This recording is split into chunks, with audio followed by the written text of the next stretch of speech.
Relax and listen to the voice. The 12 Huntsmen.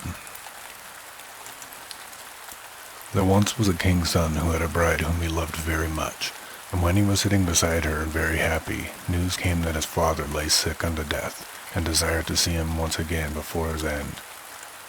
Then he said to his beloved, "I must now go and leave you. I give you this ring as a remembrance of me. When I am king, I will return to fetch you."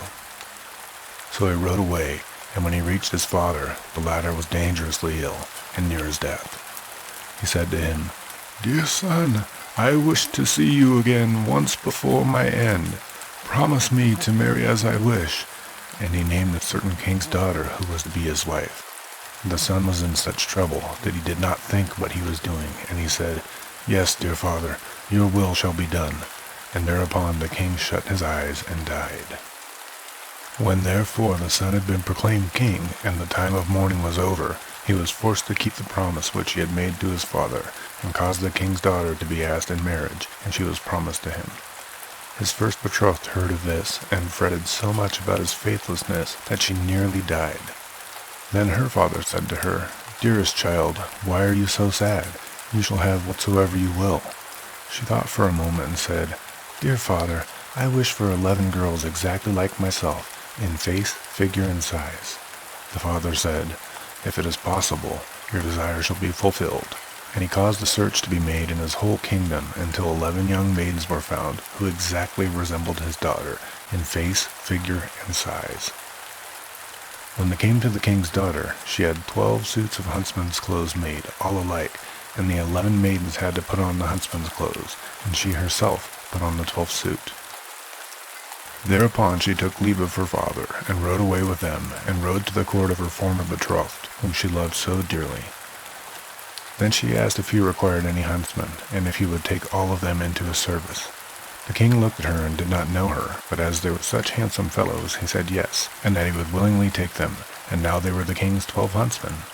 The king, however, had a lion which was a wondrous animal, for he knew all concealed and secret things. It came to pass that one evening he said to the king, "You think you have 12 huntsmen?" "Yes," said the king, "they are 12 huntsmen." The lion continued, "You are mistaken. They are 12 girls." The king said, "Well, that cannot be true. How will you prove that to me?" "Oh, just let some peas be strewn in the antechamber," answered the lion, "and then you will soon see. Men have a firm step, and when they walk over the peas, none of them stir. But girls trip and skip and drag their feet, and the peas roll about." The king was pleased with the counsel, and caused the peas to be strewn. There was, however, a servant of the king's who favored the huntsmen, and when he heard that they were going to be put to this test, he went to them and repeated everything, and said, "The lion wants to make the king believe that you are actually girls."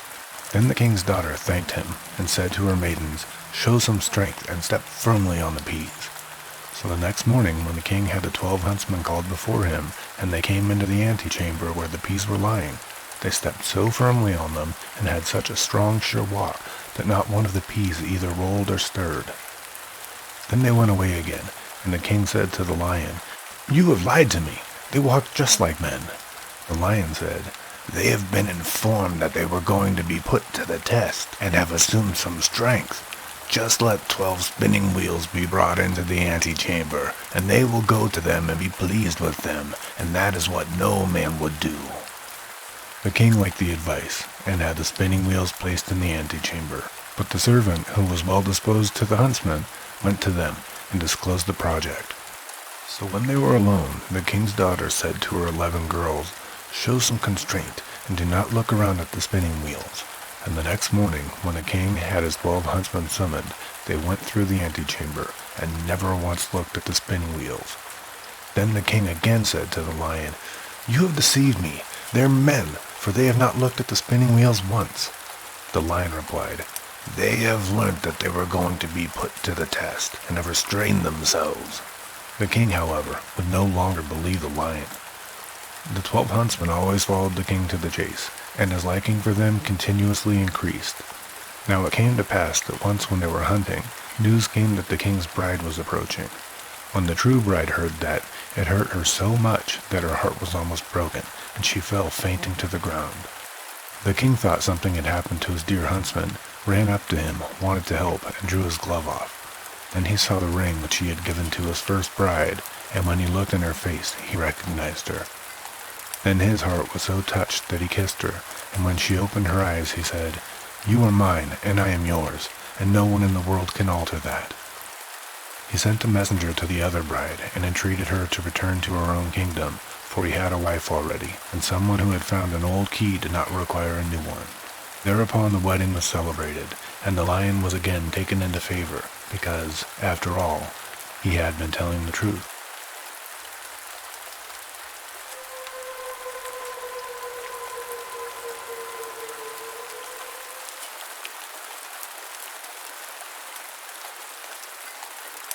The Hare's Bride.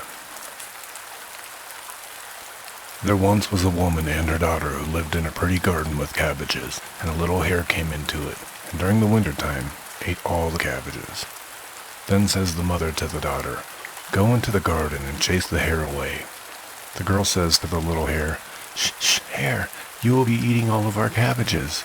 Says the hare, "Come, maiden, and seat yourself on my little hare's tail, and come with me into my little hare's hut." The girl will not do it. Next day the hare comes again and eats the cabbages. Then says the mother to the daughter, "Go into the garden and drive the hare away." The girl says to the hare, "Ch, ch, ch, little hare, you'll be eating all the cabbages." The little hare says, "Maiden, seat yourself on my little hare's tail, and come with me into my little hare's hut." The maiden refuses. On the third day, the hare comes again and eats the cabbages. On this day the mother says to the daughter, "Go into the garden and hunt the hare away." Says the maiden to the hare, "Ch, ch, ch, little hare, you will be eating all of our cabbages." Says the little hare, "Come, maiden, seat yourself on my little hare's tail, and come with me into my little hare's hut." The girl seats herself on the little hare's tail, and then the hare takes her far away to his little hut, and says, "Cook green cabbage and millet seed, and I will invite the wedding guests." Then all the wedding guests assembled.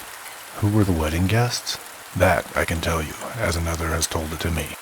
They were all hares, and the crow was there as a person to marry the bride and bridegroom, and the fox as a clerk, and the altar was under the rainbow. The girl, however, was sad, for she was all alone. The little hare comes and says, "Open the doors! Open the doors! The wedding guests are merry!" The bride says nothing but weeps. The little hare goes away. The little hare comes back and says, "Take off the lid! Take off the lid! The wedding guests are hungry!" The bride again says nothing and simply weeps. The little hare goes away. The little hare comes back and says, "Take off the lid! Take off the lid! The wedding guests are waiting!" Then the bride says nothing, and the hare goes away, but she dresses a straw doll in her clothes, and gives her a spoon to stir with, and sets her by the pan with the millet seed, and goes back to her mother. The little hare comes once more and says, "Take off the lid! Take off the lid!" and gets up and strikes the doll on the head, so that her cap falls off. Then the little hare sees that it is not his bride, and goes away, and is sorrowful.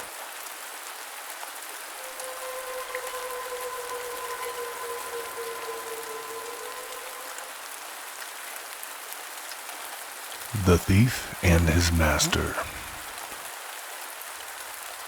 Hans wished to put his son to learn a trade, so he went into the church and prayed to our Lord God to know which would be the most suitable for him. Then the clerk got behind the altar and said, "Thieving! Thieving!" On this, Hans goes back to his son and tells him he is to learn thieving, and that the good Lord had said so. So he goes with the son to seek a man who is acquainted with thieving. They walk a long time and come into a great forest where stands a little house with an old woman in it. Hans says, "Do you know of a man who is acquainted with thieving?" "You can learn that here quite well," says the woman. "My son is a master of it." So he speaks with the son and asks if he knows thieving really well. The master thief says, "I will teach him well. Come back when the year's over, and then if you recognize your son, I will take no payment at all for teaching." but if you don't know him, you must give me 200 talers. The father goes home again, and the son learns witchcraft and thieving thoroughly. When the year is out, the father is full of anxiety to know how he shall recognize his son. As he is thus going about in his trouble, he meets a little dwarf who says, "Man, what ails you that you are always in such trouble?"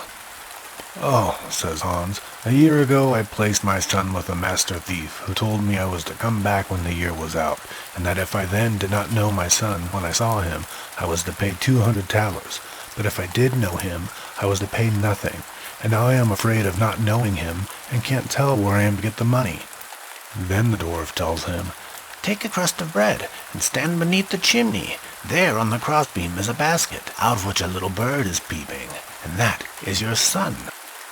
Hans goes thither and throws a crust of black bread in front of the basket with the bird in it, and the little bird comes out and looks up. "Hello, my son, are you here?" says the father, and the son is delighted to see his father, but the master thief says, "The devil must have prompted you, or how could you have known your son?" "Father, let us go," said the youth. Then the father and son set out homeward. On the way, a carriage comes driving by.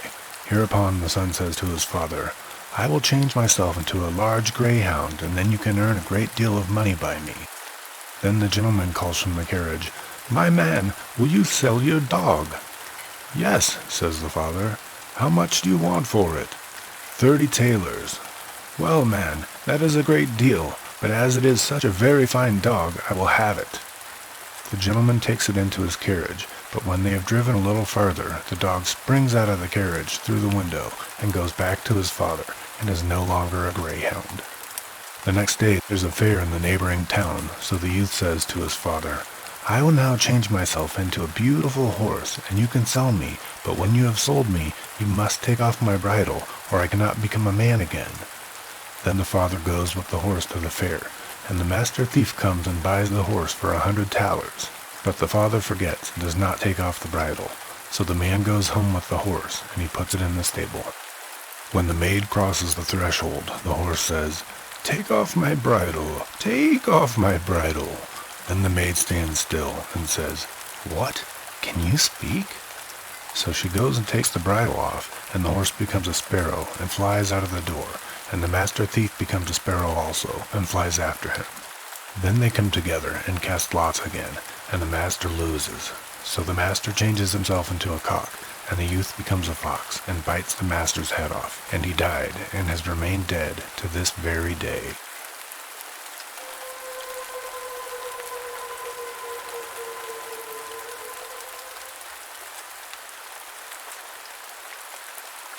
The Three Sons of Fortune. A father once called his 3 sons before him, and he gave to the first a cock, to the second a scythe, and to the third a cat. "I am already aged," said he. "My death is nigh, and I have wished to provide for you before my end. Money I have not, and what I now give you seems of little worth, but all depends on your making a sensible use of it. Only seek out a country where such things are still unknown, and your fortune is made."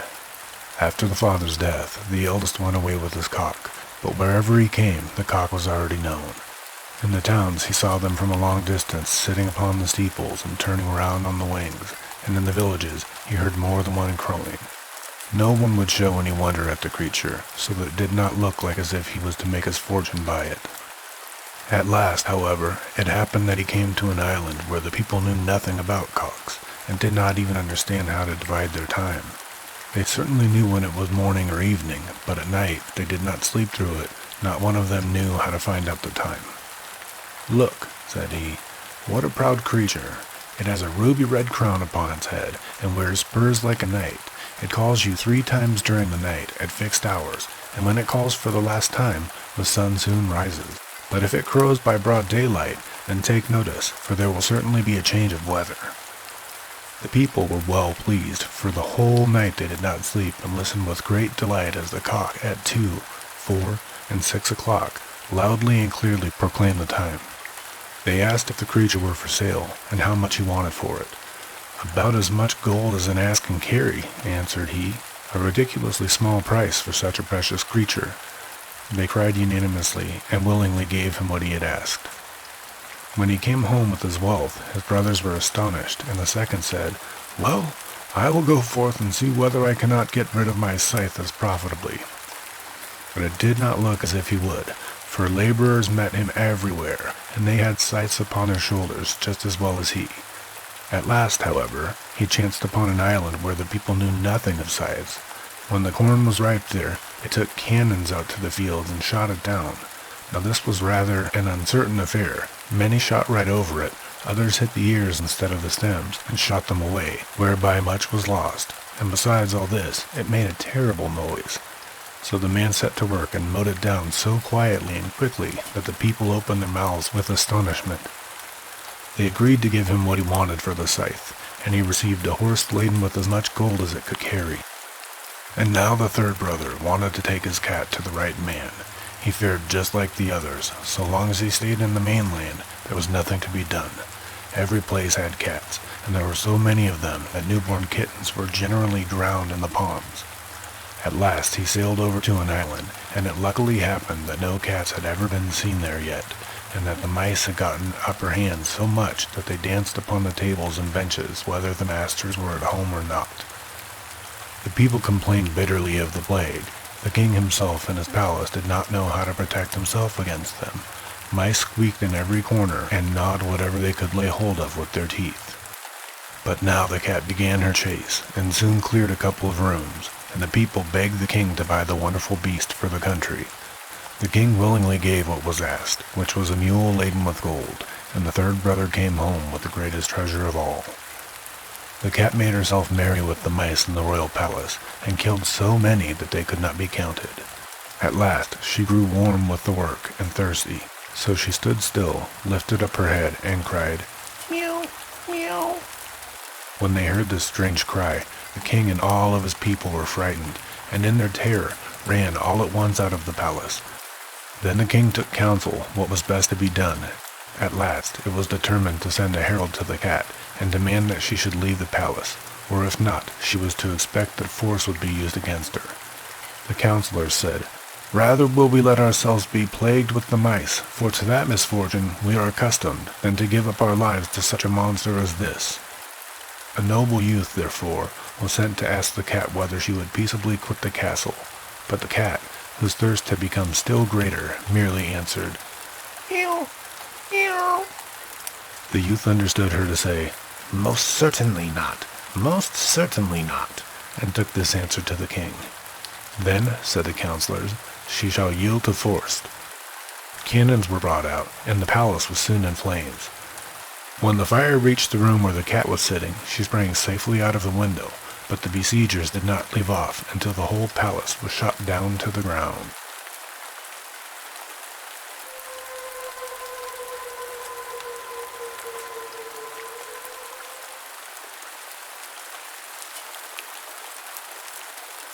Gossip Wolf and the Fox. The she-wolf brought into the world a young one and invited the fox to be a godfather. "After all, he is a near relative of ours," said she. "He has a good understanding and much talent. He can instruct my little son and help him forward in the world." The fox, too, appeared quite honest and said, "Worthy Miss Gossip, I thank you for the honor which you are doing me. I will, however, conduct myself in such a way that you shall be repaid for it." He enjoyed himself at the feast, and made merry afterwards. He said, "Dear Mrs. Gossip, it is our duty to take care of the child. It must have good food that it may be strong. I know a sheepfold from which we might fetch a nice morsel." The wolf was so pleased with the idea, and she went out with the fox to the farmyard. He pointed out the fold from afar and said, "You will be able to creep in there without being seen, and in the meantime I will look about on the other side to see if I can pick up a chicken." He, however, did not go there, but sat down at the entrance to the forest, stretched his legs, and rested. The she-wolf crept into the stable. The dog was lying there, and it made such a noise that the peasants came running out, caught Gossip Wolf, and poured a strong burning mixture, which had been prepared for washing, all over her skin. At last she escaped and dragged herself outside. There lay the fox, who pretended to be full of complaints, and said, "Ah, dear Mrs. Gossip, how ill I have fared. The peasants have fallen on me, and have broken every limb I have. If you do not want me to lie where I am and perish, you must carry me away." The she-wolf herself was only able to walk slowly, but she was in such concern about the fox that she took him on her back, and slowly carried him, who was perfectly safe and sound, to her house. Then the fox cried to her, "Farewell, dear Miss Gossip. May the roasting you have had do you good." He laughed heartily at her and bounded off.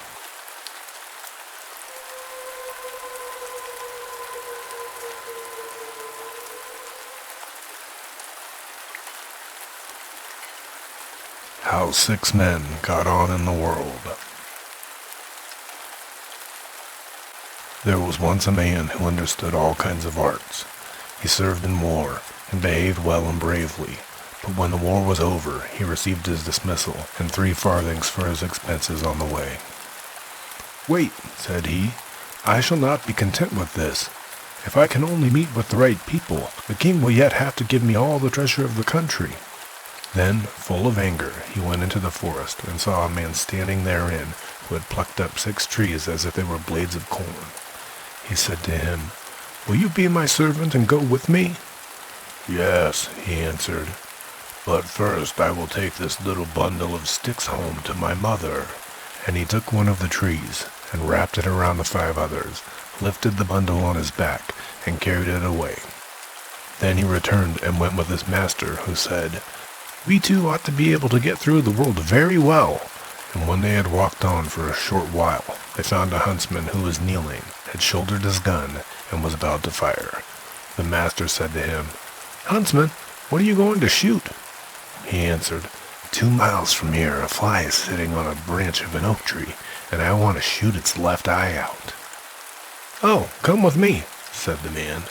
"If we 3 are together, we certainly ought to be able to get on in the world." The huntsman was ready, and went with him, and they came to 7 windmills whose sails were turning round with great speed, and yet no wind was blowing either on the right or the left, and no leaf was stirring. Then said the man, "I know not what is driving the windmills, not a breath of air is stirring." And he went onwards with his servants, and when they had walked 2 miles, they saw a man sitting on a tree who was shutting one nostril and blowing out of the other. "Good gracious, what are you doing up there?" He answered, 2 miles from here are 7 windmills. Look, I am blowing them till they turn around." "Oh, come with me," said the man. "If we 4 are together, we shall carry the whole world before us." Then the blower came down and went with him, and after a while they saw a man who was standing on one leg and had taken off the other and laid it beside him. At that point the master said, "You have arranged things very comfortably to have a rest." "Well, I am a runner," he replied, "and to stop myself from running far too fast, I've taken off one of my legs, for if I run with both, I go quicker than any bird can fly." "Oh, go with me. If we 5 are together, we shall carry the whole world before us." So he went with them, and it was not long before they met a man who wore a cap, but wore it entirely over one ear. Then the master said to him, "Gracefully, gracefully, don't stick your cap on one ear. You look just like a tomfool." "I must not wear it otherwise," said he, "for if I set my hat straight, a terrible frost comes on, and all the birds in the air are frozen and drop dead on the ground." "Oh, well, you should come with me," said the master. "If we 6 are together, we can carry the whole world before us." Now the 6 came to a town where the king had proclaimed that whosoever ran a race with his daughter and won the victory should be her husband, but whosoever lost it must lose his head. Then the man presented himself and said, "I will, however, let my servant run for me." The king replied, "Then his life also must be staked, so that his head and yours are both set on the victory." When that was settled and made secure, the man buckled the other leg on the runner and said to him, "Now, be nimble, and help us to win." It was fixed that the one who was to first bring some water from a far distant well was to be the victor. The runner received a pitcher, and the king's daughter one too, and they began to run at the same time. But in an instant, when the king's daughter had gotten very little way, the people who were looking on could see no more of the runner, and it was just as if the wind had whistled by. In a short time he reached the well, filled his pitcher with water, and turned back. Halfway home, however, he was overcome with fatigue, and set his pitcher down, lay down himself, and fell asleep. But he had made a pillow of a horse's skull, which was lying on the ground, in order that he might lie uncomfortably, and soon wake up again. In the meantime, the king's daughter, who could also run very well, quite as well as any ordinary mortal can, had reached the well, and was hurrying back with her pitcher full of water. And when she saw the runner lying there asleep, she was glad and said, "My enemy is delivered over into my hands." She emptied his pitcher and ran on. And now, all would have been lost, if not by good luck the huntsman had been standing at the top of the castle, and had not seen everything with his sharp eyes. He said, "The king's daughter shall still not prevail against us," and he loaded his gun, and shot so cleverly that he shot the horse's skull away from under the runner's head without hurting him. Then the runner awoke, leapt up, and saw that his pitcher was empty, and that the king's daughter was already far in advance. He did not lose heart, however, but ran back to the well with his pitcher, again drew some water, and was at the home again even 10 minutes before the king's daughter. "Behold," said he, "only now I have begun to use my legs. What I did before did not deserve to be called running." But it pained the king, and still more his daughter, that she should be carried off by a common, discharged soldier like that. So they took counsel with each other how to get rid of him and his companions. Then said the king to her, "I have thought of the way. Don't be afraid. They shall not come back again." And he said to them, "You shall now make merry together, and eat and drink." And he conducted them to a room which had a floor of iron, and the doors also were of iron, and the windows were guarded with iron bars. There was a table in the room covered with delicious food, and the king said to them, "Go in and enjoy yourselves." And when they were inside, he ordered the doors to be shut and bolted. Then he sent for the cook, and commanded him to make a fire under the room until the iron became red hot. This the cook did, and the 6 who were sitting at the table began to feel quite warm, and they thought that the heat was caused by the food. But as it became still greater, and they wanted to get out, they found that the doors and windows were bolted. They became aware that the king must have had an evil intention, and wanted to suffocate them. "He shall not succeed, however," said the one with the cap. "I will cause a frost to come, before which the fire shall be ashamed, and creep away." Then he put his cap on straight, and immediately there came such a frost that all the heat disappeared, and the food on the dishes began to freeze. When an hour or 2 had passed, and the king believed that they had perished in the heat, he had the doors opened to behold them himself. But when the doors were opened, all 6 were standing there, alive and well, and said that they should very much like to get out to warm themselves, for the very food was fast frozen to the dishes with the cold. Then, full of anger, the king went down to the cook, scolded him, and asked why he had not done what he had been ordered to do. But the cook replied, "There's heat enough in there, just look for yourself." Then the king saw that a fierce fire was burning under the iron room, and perceived that there was no getting the better of the 6 in this way. Again, the king considered how to get rid of his unpleasant guests, and caused their chief to be brought and said, "If you will take gold and renounce my daughter, you shall have as much as you will." "Oh yes, Lord King," he answered. "Give me as much as my servant can carry, and I will not ask for your daughter." On this the king was satisfied, and the other continued, "In 14 days I will come and fetch it." Thereupon he summoned together all the tailors in the whole kingdom, and they were to sit for 14 days and sew a sack. And when it was ready, the strong one who could tear up trees had to take it on his back and go with it to the king. Then said the king, "Who can that strong fellow be who is carrying a bundle of linen on his back that is as big as a house?" And then he was alarmed and said, "What a lot of gold he can carry away." Then he commanded a ton of gold to be brought, which took 16 of his strongest men to carry. But the strong one snatched it up in one hand, put it in his sack, and said, "Why don't you bring me more at the same time?" That bit of gold hardly covers the bottom of my sack." Then, little by little, the king caused all his treasure to be brought thither, and the strong one pushed it into the sack, and still the sack was not half full with. "Bring more," cried he. "These few crumbs don't fill it." Then 7,000 carts with gold had to be gathered together in the whole kingdom, and the strong one thrust them and the oxen harnessed to them into his sack. "I will examine it no longer," said he, "but will just take what comes, so long as the sack is full." When all that was inside, there was still room for a great deal more. Then he said, "I will just make an end of the thing. People do sometimes tie up a sack even when it's not full." So he took it on his back and went away with his comrades. When the king now saw how one single man was carrying away the entire wealth of the country, he became enraged and bade his horsemen mount and pursue the six, and ordered them to take the sack away from the strong one. 2 regiments speedily overtook the 6 and called out, "You are our prisoners! Put down the sack with the gold, or you will be cut to pieces." "What say you?" cried the blower. "That we are prisoners? Rather than that should happen, all of you should dance about in the air."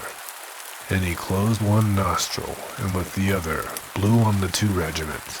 Then they were driven away from each other, and carried into the blue sky all over the mountains, one here and one there. One sergeant cried for mercy. He had 9 wounds, and was a brave fellow who did not deserve ill treatment. The blower stopped a little, so that he came down without injury, and then the blower said to him, "Now go home to your king, and tell him he better send some more horsemen, and I will blow them all into the air." And when the king was informed of this, he said, "Let the rascals go. There's magic in them." Then the 6 conveyed the riches home, divided it amongst themselves, and lived in contentment until their deaths.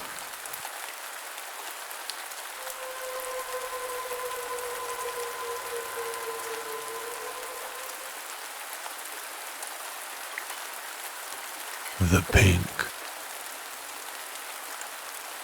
There was once upon a time a queen to whom God had given no children. Every morning she went into the garden and prayed to God in heaven to bestow on her a son or a daughter. Then an angel from heaven came to her and said, "Be at rest.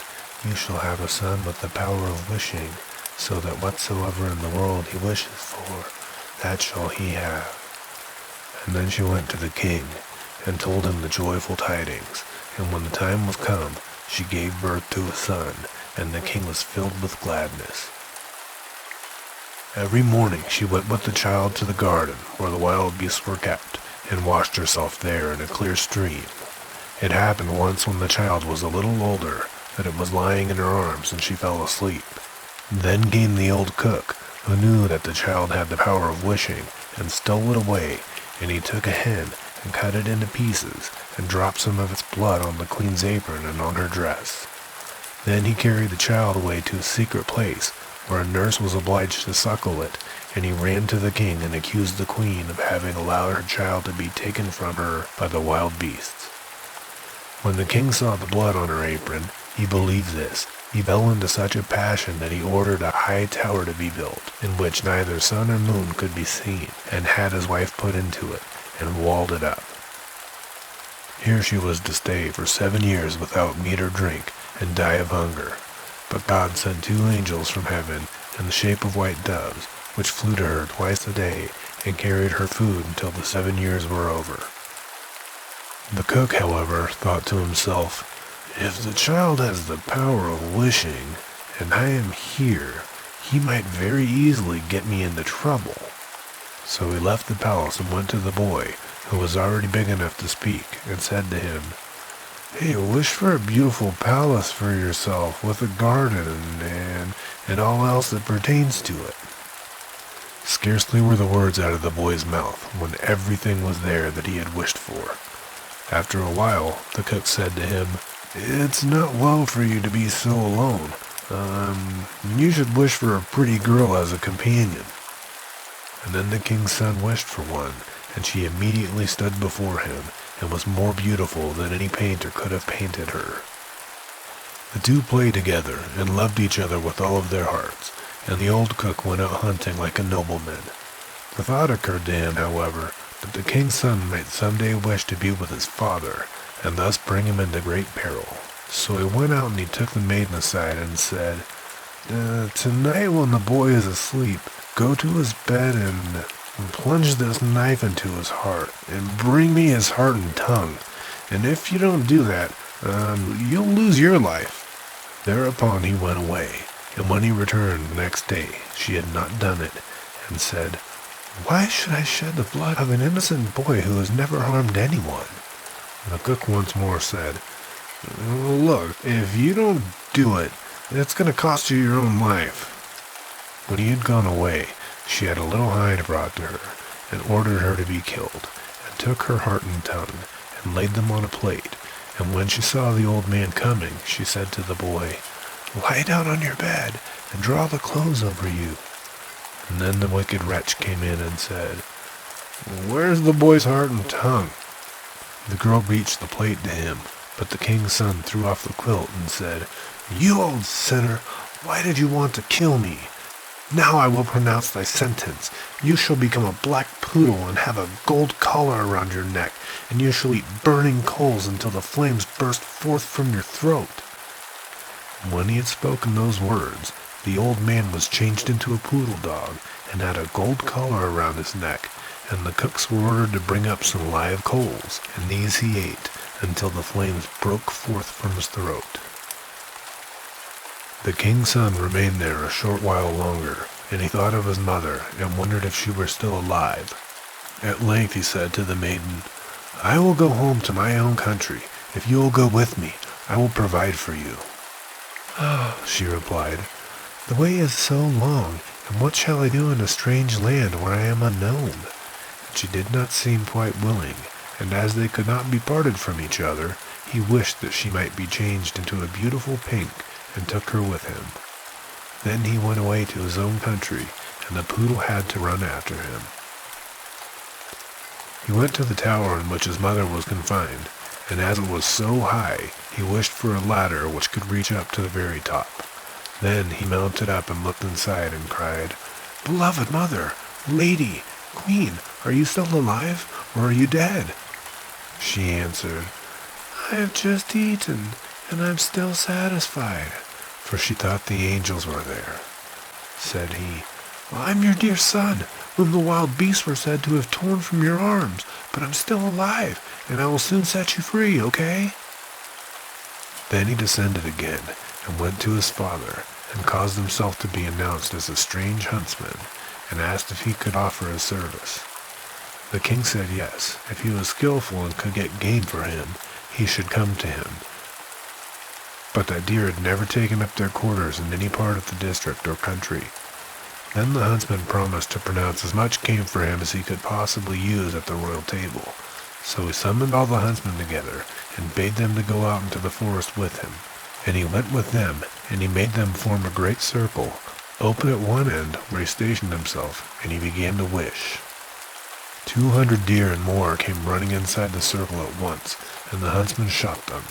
Then they were all placed on 60 country carts, and driven home to the king, and for once he was able to deck his table with game, after having had none at all for years. Now the king felt great joy at this, and commanded that his entire household should eat with him the next day, and he made a great feast. When they were all assembled together, he said to the huntsman, "As you are so clever, you shall sit by me." He replied, "Lord King, your majesty must excuse me. I am but a poor huntsman." But the king insisted on it, and he said, "You shall sit by me," until he did it. Whilst he was sitting there, he thought of his dearest mother, and wished that one of the king's principal servants would begin to speak of her, and would ask how it was faring with the queen in the tower, and if she were alive still, or if she had perished. Hardly had he formed the wish than the marshal began and said, "Your majesty, we live joyously here, but how is the queen living in the tower? Is she still alive, or has she died?" But the king replied, She let my dear son be torn to pieces by a wild beast. I will not have her named." Then the huntsman arose and said, "Gracious Lord Father, she is alive still, and I am her son, and I was not carried away by a wild beast, but by that wretch the old cook, who tore me from her arms when she was asleep, and sprinkled her apron with the blood of a chicken." Thereupon he took the dog with the golden collar and said, "That is the wretch," and caused live coals to be brought, and these the dog was compelled to devour, before the sight of all, until flames burst from its throat. On this, the huntsman asked the king if he would like to see the dog in his true shape, and wished him back into the form of the cook, in which he stood immediately, with his white apron and his knife by his side. When the king saw him, he fell into a passion, and ordered him to be cast into the deepest dungeon. Then the huntsman spoke further and said, "Father, will you see the maiden who brought me up so tenderly, and who was afterwards to murder me, but did not do it, though her own life depended on it?" The king replied, "Yes, I would like to see her." The son said, "Most gracious father, I will show her to you in the form of a beautiful flower." And he thrust his hand into his pocket and brought forth the paint, and he placed it on the royal table. And it was so beautiful that the king had never seen one equal to it. Then the son said, "Now I will show you her in her true form." And he wished that she might become a maiden, and she stood there looking so beautiful that no painter could have made her look more so. And the king sent 2 waiting maids and 2 attendants into the tower to fetch the queen and bring her to the royal table. But when she was let in, she ate nothing, and said, "The gracious and merciful God who has supported me in the tower will soon set me free." She lived 3 days more, and then died happily. And when she was buried, the 2 white doves which had brought her food to the tower, and were angels of heaven, followed her body and seated themselves on her grave. The aged king ordered the cook to be torn in 4 pieces, but grief consumed the king's own heart, and he soon died. His son married the beautiful maiden whom he had brought with him as a flower in his pocket, and whether they are still alive or not is known only to God.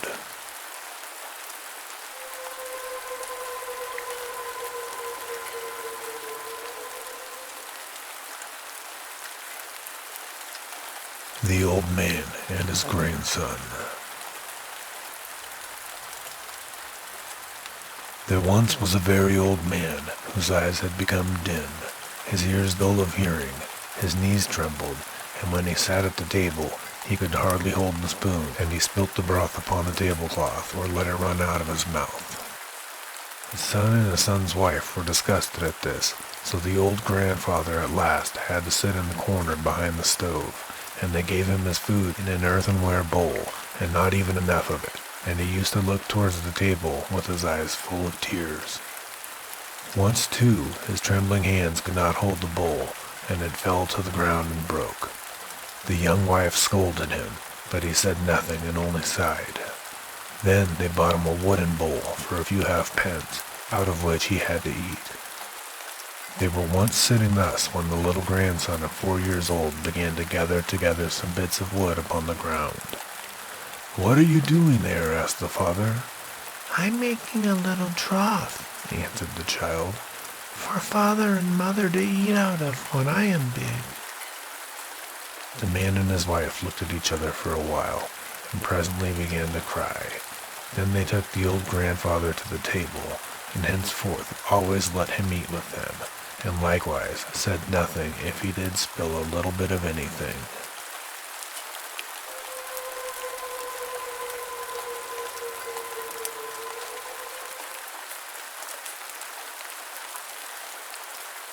The Water Nix. A little brother and sister were once playing by a well, and while they were thus playing, they both fell in. A water nixie lived down below, who said, "Now I have got you. Now you shall work hard for me." And then she carried them off with her. She gave the girl dirty, tangled flax to spin, and she had to fetch the water in a bucket with a hole in it, and the boy had to hew down a tree with a blunt axe, and they got nothing to eat but dumplings as hard as stones. Then at last the children became so impatient that they waited until one Sunday when the Nixie was at church, and they ran away. But when church was over, the Nixie saw that the birds were flown and followed them with great strides. The children saw her from afar, and the girl threw a brush behind her which formed an immense hill of bristles, with thousands and thousands of spikes, over which the Nixie was forced to scramble with great difficulty. At last, however, she got over. When the children saw this, the boy threw behind him a comb which made a great ridge with 1,000 times 1,000 teeth, but the Nixie managed to keep herself steady on them, and at last crossed over. Then the girl threw behind her a looking-glass, which formed a hill of mirrors, and was so slippery that it was impossible for the Nixie to cross it. Then she thought, I will go home quickly and fetch my axe and cut the hill of glass in half. Long before she had returned, however, and had hewn through the glass, the children had escaped for a great distance, and the Water Nixie was obliged to trundle back into her well once again.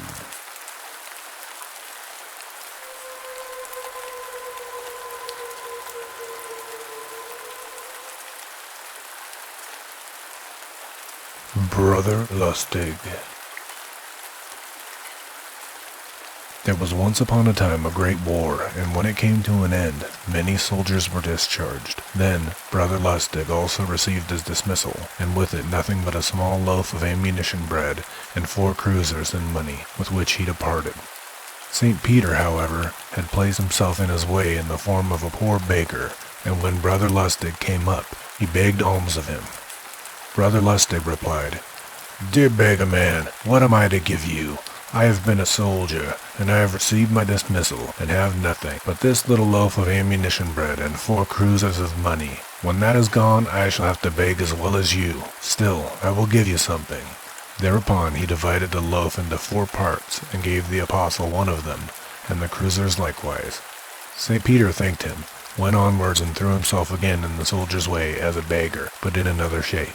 And when he came up, he begged a gift of him as well as before. Brother Lustig spoke as he had done before, and again gave him 1/4 of the loaf and 1 kruzer. St. Peter thanked him and went onwards, but for the 3rd time placed himself in another shape as a beggar in the road, and spoke to Brother Lustig. Brother Lustig gave him also the 3rd quarter of the bread and the 3rd kruzer. St. Peter thanked him, and Brother Lustig went onwards, and had but 1/4 of the loaf and 1 kruzer left to himself. With that he went into an inn, ate the bread, and ordered 1 kruzer's worth of beer. When he had had it, he journeyed onwards, and then St. Peter, who had assumed the appearance of a discharged soldier, met and spoke to him thus. Good day, comrade. Can you not give me a bit of bread and a kruzer to get a drink? Where am I to procure it? Answered Brother Lustig. I have been discharged, and I got nothing but a loaf of ammunition bread and 4 kruzers in money. I met 3 beggars on the road, and I gave each of them 1/4 of my bread and 1 kruzer. The last quarter I ate in the inn, and I had a drink with the last kruzer. Now my pockets are empty, and if you also have nothing, I guess we can go begging together. No, answered St. Peter, we need not quite do that. I know a little about medicine, and I will soon earn as much as I require by that. Indeed, said Brother Lustig, I know nothing of that, so I must go and beg alone. Just come with me, said St. Peter, and if I earn anything, you shall have half of it. All right, said Brother Lustig, and they went away together. Then they came to a peasant's house, inside which they heard loud lamentations and cries. So they went in, and there the husband was laying sick unto death, and very near his end, and his wife was crying and weeping quite loudly. Stop that howling and crying, said St. Peter. I will make the man well again. And he took a salve out of his pocket, and healed the sick man in a moment, so that he could get up and was in perfect health. In great delight, the man and his wife said, How can we reward you? What shall we give you? But St. Peter would take nothing, and the more the peasant folks offered him, the more he refused. Brother Lustig, however, nudged St. Peter and said, Take something. Sure enough, we are in need of it. At length, the woman brought a lamb and said to St. Peter that he really must take that, but he would not. Then Brother Lustig gave him a poke in the side and said, "Do take it, you stupid fool. We are in great want of it." Then St. Peter said at last, "Well, I will take the lamb, but I won't carry it. If you insist on having it, you must carry it." "Well, that's nothing," said Brother Lustig. "I will easily carry it." And he took the lamb and threw it over his shoulder. Then they departed and came to a wood, but Brother Lustig had begun to feel the lamb heavy, and he was hungry, so he said to St. Peter, "Look, that's a good place. We might cook the lamb there and eat it." "As you like," answered St. Peter, "but I can't have anything to do with the cooking. If you will cook, there is a kettle for you, and in the meantime I will walk about a little until it's ready, but you must not begin to eat until I have come back. I will come at the right time." "We'll go then," said Brother Lustig. "I understand cookery. I'll manage it." Then St. Peter went away, and Brother Lustig killed the lamb, lighted the fire, threw the meat into the kettle, and boiled it. When the lamb, however, was quite ready, and the Apostle Peter had not come back, Brother Lustig took it out of the kettle, cut it up, and found the heart. "That is said to be the best part," said he, and he tasted it, but at last he ate it all up. At length St. Peter returned and said, "You may eat the whole of the lamb yourself. I will only have the heart. Give that to me." Then Brother Lustig took a knife and a fork and pretended to look anxiously about amongst the lamb's flesh, but not able to find the heart, and at last he said abruptly, "There is none here." "But where can it be?" said the apostle.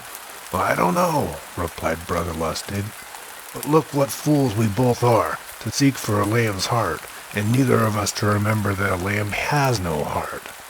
"Oh," said St. Peter, "that is something quite new. Every animal has a heart. Why is a lamb to have none?"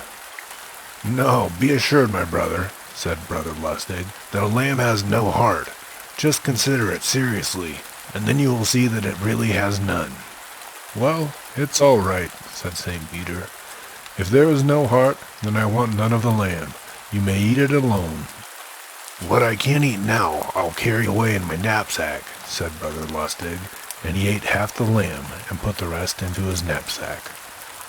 They went further, and then St. Peter caused a great stream of water to flow right across their path, and they were obliged to pass through it. Said St. Peter, "Do you go first?" "No," answered Brother Lustig, "you must go first." And he thought, "If the water is too deep, I will stay behind." And then St. Peter strode through it, and the water just reached to his knee. So Brother Lustig began to go through also, but the water grew deeper and reached his throat. Then he cried, "Brother, help me, please." St. Peter said, "Then will you confess that you have eaten the lamb's heart?" "No," said he, "I have not eaten it." Then the water grew deeper still and rose to his mouth. "Help me, brother," cried the soldier. St. Peter said, "Then will you confess that you have eaten the lamb's heart?" "No," he replied, "I have not eaten it." St. Peter, however, would not let him be drowned, but made the water sink and helped him through it. Then they journeyed onwards and came to a kingdom where they heard that the king's daughter lay sick unto death. "Hi there, brother," said the soldier to St. Peter. "This is a chance for us. If we can heal her, we shall be provided for life." But St. Peter was not half quick enough for him. "Come, lift your legs, my dear brother," said he, "that we may get there in time." But St. Peter walked slower and slower, though Brother Lustig did all he could to drive and push him on, and at last they heard that the princess was dead. "Now we're done for," said Brother Lustig. "That's what comes of your sleepy way of walking." "Just be quiet," answered St. Peter. "I can do more than cure sick people. I can bring dead ones to life again." "Well, if you can do that," said Brother Lustig, "it's all right, but you should earn at least half of the kingdom for us by that." Then they went to the royal palace, where everyone was in great grief, but St. Peter told the king that he would restore his daughter to life. He was taken to her, and he said, "Bring me a kettle and some water." And when that was brought, he bade everyone to get out, and allowed no one to remain with him but Brother Lustig. Then he cut off all the dead girl's limbs and threw them in the water, lighted a fire beneath the kettle, and boiled them. And when the flesh had fallen away from the bones, he took out the beautiful white bones and laid them on the table and arranged them together in their natural order. When he had done that, he stepped forward and said 3 times, "In the name of the Holy Trinity, dead woman, arise!" And at the 3rd time, the princess arose, living, healthy, and absolutely beautiful. Then the king was in the greatest joy and said to St. Peter, "Ask for your reward. Even if it were half my kingdom, I would give it." But St. Peter said, "I want nothing for it." "Oh, you tomfool," thought Brother Lustig to himself, and nudged his comrade aside and said, "Don't be so stupid. If you have no need of anything, well, I do." St. Peter, however, would have nothing, but as the king saw that the other would very much like to have something, he ordered his treasurer to fill Brother Lustig's knapsack with gold. Then they went on their way, and they came to a forest. St. Peter said to Brother Lustig, "Now we will divide the gold." "Yes," he replied, "we will." So St. Peter divided the gold, and divided it into 3 heaps. Brother Lustig thought to himself, "What crazy idea has he got in his head now? He's making 3 shares, and there are only 2 of us." But St. Peter said, "I have divided it exactly. There is 1 share for me, 1 for you, and 1 for him who ate the lamb's heart." "Oh, I ate that," replied Brother Lustig, and hastily swept up the gold. "You may trust what I say." "But how can that be true," said St. Peter, "when a lamb has no heart?" "What, brother? What can you be thinking of? Lambs have hearts like other animals. Why should only they have none?" "Well, so it be," said St. Peter. "Keep the gold to yourself, but I will stay with you no longer. I will go my way alone." "As you like, dear brother," answered Brother Lustig. "Farewell." Then St. Peter went a different road, but Brother Lustig thought, "It is a good thing that he has taken himself off. He is certainly a strange saint." Then he had money enough, but did not know how to manage it, and he squandered it, gave it away, and then, when some time had gone by, once more had nothing. Then he arrived in a certain country where he heard that a king's daughter was dead. Oh, thought he, "that may be a good thing for me. I will bring her to life again, and see that I am paid as I ought to be." So he went to the king, and offered to raise the dead girl to life again. Now the king had heard that a discharged soldier was traveling about and bringing dead persons to life again, and he thought that Brother Lustig was the man. But as he had no confidence in him, he consulted his counselors first, who said that he might give it a trial, as his daughter was dead. Then Brother Lustig ordered water to be brought to him in a kettle, bade everyone to go out, cut the limbs off, threw them in the water, and lighted a fire beneath, just as he had seen St. Peter do. The water began to boil, the flesh fell off, and then he took the bones out and laid them on the table, but he did not know the order in which to lay them, and placed them all wrong and in confusion. Then he stood before them and said, "In the name of the most holy Trinity, dead maiden, I bid you arise." And he said this thrice, but the bones did not stir. So he said it thrice more, but also in vain. "Confounded girl that you are, get up," cried he. "Get up, or it shall be the worse for you." When he said that, St. Peter suddenly appeared in his former shape as a discharged soldier. He entered by the window and said, "Godless man, what are you doing? How can the dead maiden arise when you have thrown her bones in such confusion?" "Dear brother, I've done everything to the best of my ability," he answered. "This once I will help you out of your difficulty. But one thing I tell you, and that is that you ever undertake anything of the kind again, it will be the worse for you, and also that you must neither demand nor accept the smallest thing from the king for this." Thereupon St. Peter laid the bones in their right order, said to the maiden 3 times, "In the name of the most holy Trinity, dead maiden, arise!" And on the 3rd time the king's daughter arose, healthy and beautiful as before. Then St. Peter went away again by the window, and Brother Lustig was rejoiced to find that all had passed off so well. but was very much vexed to think that after all he was not to take anything for it. I should just like to know, thought he, what fancy that fellow has got in his head, for what he gives with one hand he takes away with the other. There's no sense whatever in it. Then the king offered Brother Lustig whatsoever he wished to have, but he did not dare to take anything. However, by hints and cunning, he contrived to make the king's order his knapsack to be filled with gold before him, and with that he departed. When he got out, St. Peter was standing by the door and said, "Just look at what a man you are. Did I not forbid you to take anything? And there you have your knapsack full of gold." "Well, how can I help that?" answered Brother Lustig, "if people will put it in for me." "Well, I tell you this, that if ever you set about anything of this kind again, you shall suffer for it." "All right, brother, have no fear. Now I have money. Why should I trouble myself with washing bones?" "Faith," said St. Peter, "a long time that gold will last. In order that after this you may never tread in forbidden paths, I will bestow on your knapsack this property, namely, that whatsoever you wish to have inside of it shall be there. Farewell, you will now never see me more." "Goodbye," said Brother Lustig, and thought to himself, "I'm very glad you have taken yourself off, you strange fellow. I shall certainly not follow you." But of the magical power which he had bestowed on his knapsack, he thought no more. Brother Lustig traveled about with his money, and squandered and wasted what he had, just as before. When at last he had no more than 4 kruzers, he passed by an inn and thought, "The money must go," and he ordered 3 kruzers worth of wine, and 1 kruzer's worth of bread for himself. As he was sitting there drinking, the smell of roast goose made its way to his nose. Brother Lustig looked about and peeped, and saw that the host had 2 geese roasting in the oven.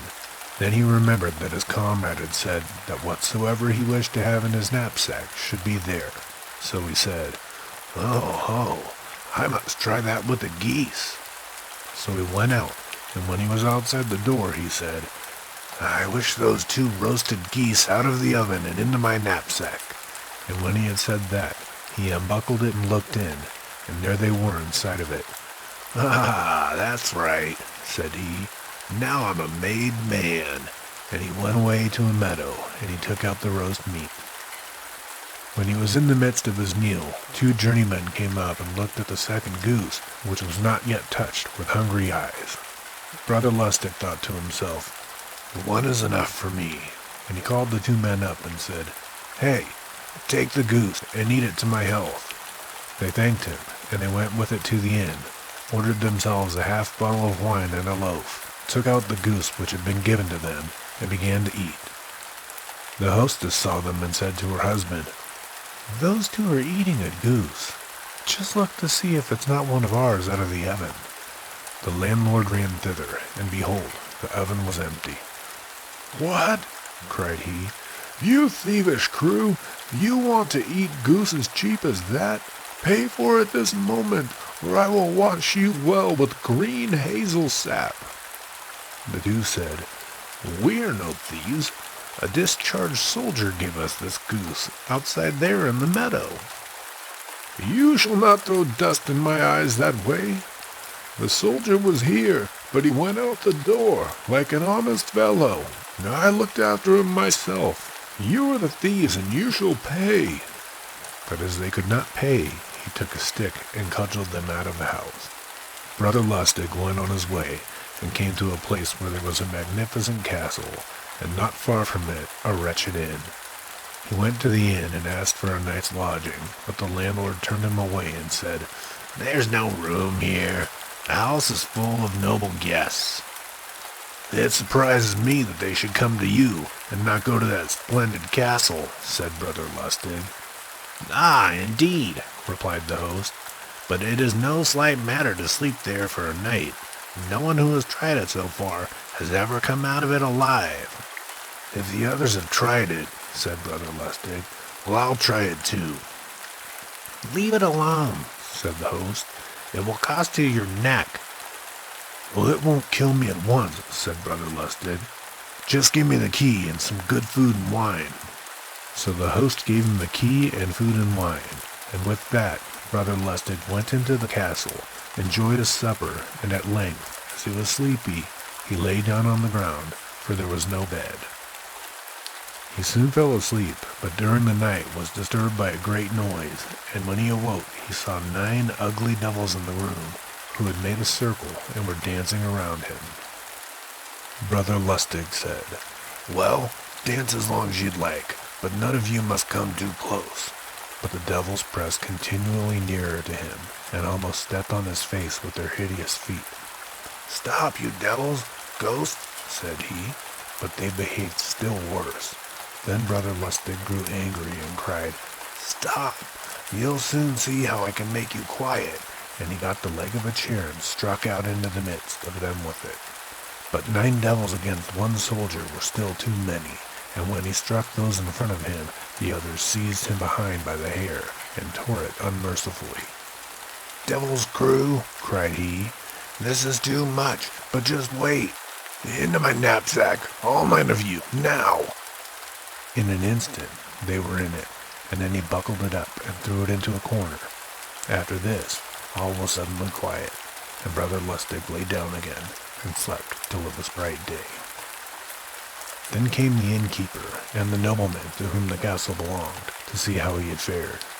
But when they perceived that he was merry and well, they were astonished and asked, "Have the spirits done you no harm, then?"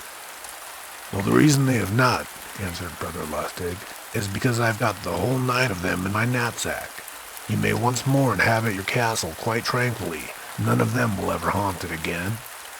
The nobleman thanked him, made him rich presents, and begged him to remain in his service, and he would provide for him as long as he lived. "No," replied Brother Lustig, "I'm used to wandering about. I'll travel on further." Then he went away and entered into a smithy, laid the knapsack which contained the 9 devils on an anvil, and asked the smith and his apprentices to strike it. So they smote with their great hammers with all of their strength, and the devils uttered howls which were quite pitiable. When he opened the knapsack after this, 8 of them were dead, but one which had been lying in a fold of it was still alive, slipped out, and went again back to hell. Thereupon Brother Lustig traveled a long time about the world, and those who know can tell many a story about it. But at last he grew old and thought of his end, so he went to a hermit who was known to be a pious man and said to him, "I'm tired of wandering about, and I want now to behave in such a manner that I shall enter into the kingdom of heaven." The hermit replied, "There are 2 roads. One is broad and pleasant, and leads to hell. The other is narrow and rough, and leads to heaven." "I should be a fool," thought Brother Lustig, "if I were to take the narrow, rough road." So he set out and took the broad and pleasant road, and at length he came to a great black door, which was the door of hell. Brother Lustig knocked, and the doorkeeper peeped out to see who was there, but when he saw Brother Lustig, he was terrified, for he was the very same 9th devil who had been shut up in the knapsack, and he had escaped from it with only a black eye. So he pushed the bolt in again as quickly as he could, ran to the highest devil, and said, "There is a fellow outside with a knapsack who wants to come in, but as you value your lives, don't allow him to enter, or he will wish the whole of hell into his knapsack. He once gave me a frightful hammering when I was inside of it." So they called out to Brother Lustig that he was to go away again, for he should not get in there. "If they won't have me here," thought he, "I will see if I can find a place for myself in heaven, for I must stay somewhere." So he turned about and went onwards until he came to the door of heaven, where he knocked. St. Peter was sitting hard by as the doorkeeper. Brother Lustig recognized him at once and thought, "Here I find an old friend. Well, I shall get on better." But St. Peter said, "I can hardly believe that you want to come into heaven." "Let me in, brother. I must get in somewhere. If they would have taken me into hell, I should not have come here." "No," said St. Peter, "you shall not enter." "Well, then, if you'll not let me in, take your knapsack back, for I will have nothing at all from you." "Give it here, then," said St. Peter. Then Brother Lustig gave him the knapsack into heaven through the bars, and St. Peter took it and hung it beside his seat. Then said Brother Lustig, "And now I wish myself inside my knapsack." and in a second he was in it, and he was in heaven, and St. Peter was forced to let him stay there.